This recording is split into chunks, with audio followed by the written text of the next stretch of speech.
নমস্কার। আজকে যে গল্প আপনাদের পড়ে শোনাবো তার নাম যতীনের জুতো। লিখেছেন সুকুমার রায়। যতীনের নতুন জুতো কিনে এনে তার বাবা বললেন, এবার যদি এমন করে জুতো নষ্ট করো তবে ওই ছেঁড়া জুতোই পড়ে থাকবে।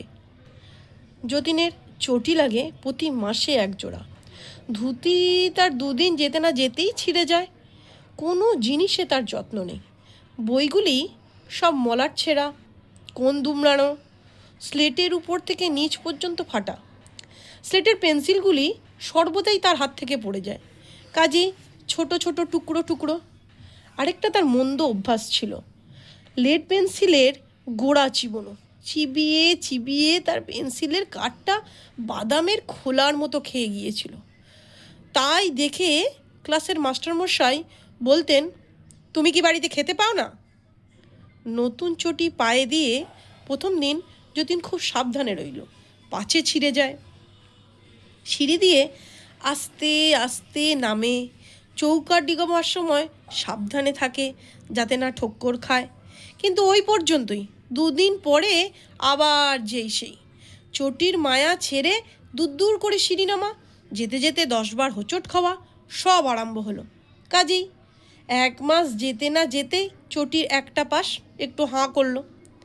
মা বললেন, ওরে এই বেলা মুচি ডেকে সেলাই করা, না হলে একবারে যাবে। কিন্তু মুচি ডাকা আর হয় না, চটির হাঁও বেড়ে চলে। একটি জিনিসের যতীনের খুব যত্ন করত, সেটা হচ্ছে তার ঘুড়ি। যে ঘুড়িটা তার মনে লাগতো সেটিকে সযত্নে জোড়া তাড়া দিয়ে যতদিন সম্ভব টিকিয়ে রাখত। খেলার সময়টা সে প্রায় ঘুড়ি উড়েই কাটিয়ে দিত। এই ঘুড়ির জন্য কত সময় তাকে তাড়া খেতে হতো। ঘুড়ি ছিঁড়ে গেলে সে রান্নাঘরে গিয়ে উৎপাত করত তার আঠা চাই বলে। ঘুড়ির লেজ লাগাতে কিংবা সুতো কাটতে কাঁচি দরকার হলে সে মায়ের সেলাইয়ের বাক্স ঘেঁটে রেখে দিত। ঘুড়ি ওড়াতে আরম্ভ করলে তার খাওয়া দাওয়া মনে থাকতো না। সেদিন যতীন স্কুল থেকে বাড়িতে ফিরেছে ভয় ভয়। গাছে চড়তে গিয়ে তার নতুন কাপড়খানা অনেকখানি ছিঁড়ে গেছে। বই রেখে চটি পায়ে দিতে গিয়ে চটিটা এত ছিঁড়ে গেছে যে আর পড়াই মুশকিল। কিন্তু সিঁড়ি নামবার সময় তার সে কথা মনে রইল না। সে 2-3 সিঁড়ি ডিঙোতে নামতে লাগলো। শেষকালে চটির হাঁ বেড়ে বেড়ে সমস্ত দাঁত বের করে ভ্যাংচাতে লাগলো। যেমনি সে শেষ 3টে সিঁড়ি ডিঙিয়ে লাফিয়ে যাবে, অমনি মাটিতে তার পায়ের নিচ থেকে সুরুত করে সরে গেল। আর ছেঁড়া চটি তাকে নিয়ে সাঁই সাঁই করে শূন্যের উপর দিয়ে কোথায় যে ছুটে চলল তার ঠিক ঠিকানা নেই। ছুটতে ছুটতে ছুটতে ছুটতে চটি যখন থামলো, তখন যতীন দেখল সে কোন অচেনা দেশে এসে পড়েছে। সেখানে চারিদিকে অনেক মুচি বসে আছে। তারা যতীনকে দেখে কাছে এলো। তারপর তার পা থেকে ছেঁড়া চটি জোড়া খুলে নিয়ে সেগুলোকে যত্ন করে ঝাড়তে লাগলো।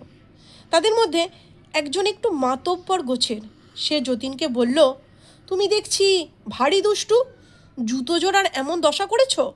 দেখো দেখি, আর একটু হলে বেচারিদের প্রাণ বেরিয়ে যেত। যতীনের ততক্ষণে একটু সাহস হয়েছে। সে বলল, জুতোর আবার প্রাণ থাকে নাকি? মুচিরা বলল, তা না তো কি, তোমরা বুঝি মনে করো তোমরা যখন জুতো পায়ে দিয়ে জোরে জোরে ছোটো তখন ওদের লাগে না? খুব লাগে, লাগে বলেই তো ওরা মচমচ করে। যখন তুমি চটি পায়ে দিয়ে দূর করে সিঁড়ি দিয়ে ওঠানামা করছিলে আর তোমার পায়ের চাপে ওর পাশ কেটে গিয়েছিল, তখন কি ওর লাগেনি? খুব লেগেছিল। সেই জন্যই তো ও তোমাকে আমাদের কাছে নিয়ে এসেছে। যত রাজ্যের ছেলেদের জিনিসপত্রের ভার আমাদের উপর, তারা সেসবের অযত্ন করলে আমরা তাদের শিক্ষা দিই। মুচি যতীনের হাতে ছেঁড়া চটি দিয়ে বলল, নাও সেলাই করো। যতীন রেগে বলল, আমি জুতো সেলাই করি না, মুচিরা করে। মুচি একটু হেসে বলল, এ কি তোমাদের দেশ পেয়েছ যে করবো না বললেই হলো?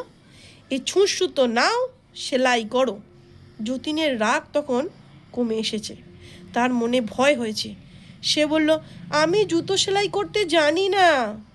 মুচি বলল, আমি দেখিয়ে দিচ্ছি, সেলাই তোমাকে করতেই হবে। যতীন ভয়ে ভয়ে জুতো সেলাই করতে বসলো। তার হাতে ছুঁচ ফুটে গেল, ঘাড় নিচু করে থেকে থেকে ঘাড়ে ব্যথা হয়ে গেল। অনেক কষ্টে সারা দিনে এক পাটি চটি সেলাই হলো। তখন সে মুচিকে বলল, অন্যটা কালকে করব, এখন খিদে পেয়েছে। মুচি বলল, সে কি, সব কাজ শেষ না করে তুমি খেতেও পাবে না, ঘুমোতেও পাবে না। এক পাটি চটি এখনো বাকি আছে। তারপর তোমাকে আস্তে আস্তে চলতে শিখতে হবে, যেন আর কোনো জুতোর উপর অত্যাচার না করো। তারপর দর্জির কাছে গিয়ে ছেঁড়া কাপড় সেলাই করতে হবে। তারপর আর কি কি জিনিস নষ্ট করো দেখা যাবে। যতীনের তখন চোখ দিয়ে জল গড়িয়ে পড়ছে। সে কাঁদতে কাঁদতে কোনো রকমে অন্য চটিটা সেলাই করলো। ভাগ্যে এক পাটি বেশি ছেঁড়া ছিল না। তখন মুচিরা তাকে একটা 5 তলা উঁচু বাড়ির কাছে নিয়ে এলো। সে বাড়িতে সিঁড়ি বরাবর 1 তলা থেকে 5 তলা পর্যন্ত উঠে গেছে। তারা যতীনকে সিঁড়ির নিচে দাঁড় করিয়ে দিয়ে বলল, যাও, একেবারে 5 তলা পর্যন্ত উঠে যাও, আবার নেমে এসো। দেখো, আস্তে আস্তে একটি করে সিঁড়ি উঠবে নামবে। যতীন 5 তলা পর্যন্ত উঠে গিয়ে নেমে এলো।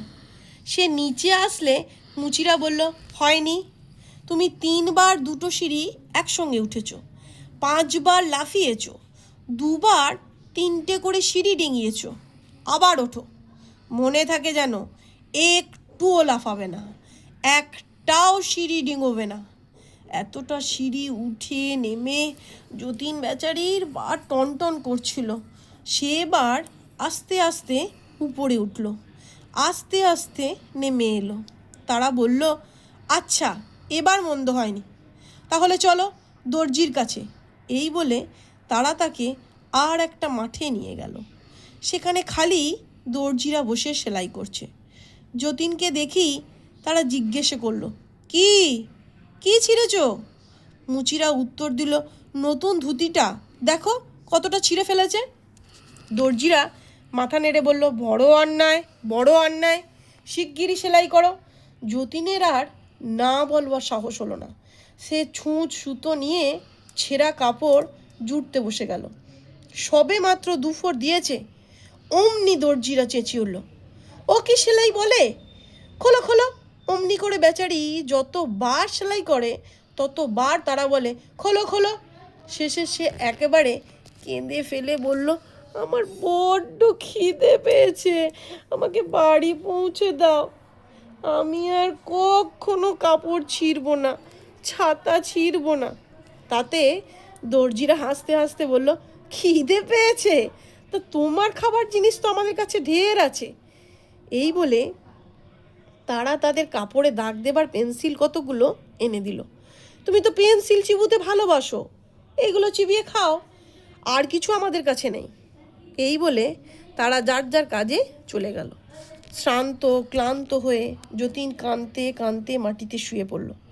এমন সময় আকাশে বোঁ বোঁ করে কিসের শব্দ হলো, আর যতীনের তালি দেওয়া স্বাদের ঘুড়িটা ঘোঁত খেয়ে এসে তার কোলের উপর পড়ল। ঘুড়ি ফিসফিস করে বলল, তুমি আমাকে যত্ন করেছ, তাই আমি তোমাকে সাহায্য করতে এসেছি, শিগগিরই আমার লেজটা ধরো। যতীন তাড়াতাড়ি ঘুড়ির লেজ ধরল। ঘুড়িটা অমনি তাকে নিয়ে শোঁ করে আকাশে উড়ে গেল। সেই শব্দ শুনে দর্জিরা বড় বড় কাঁচি নিয়ে ছুটে এলো ঘুড়ি সুতোটা কেটে দিতে। হঠাৎ ঘুড়ি আর যতীন জড়াজড়ি করে নিচের দিকে পড়তে লাগলো।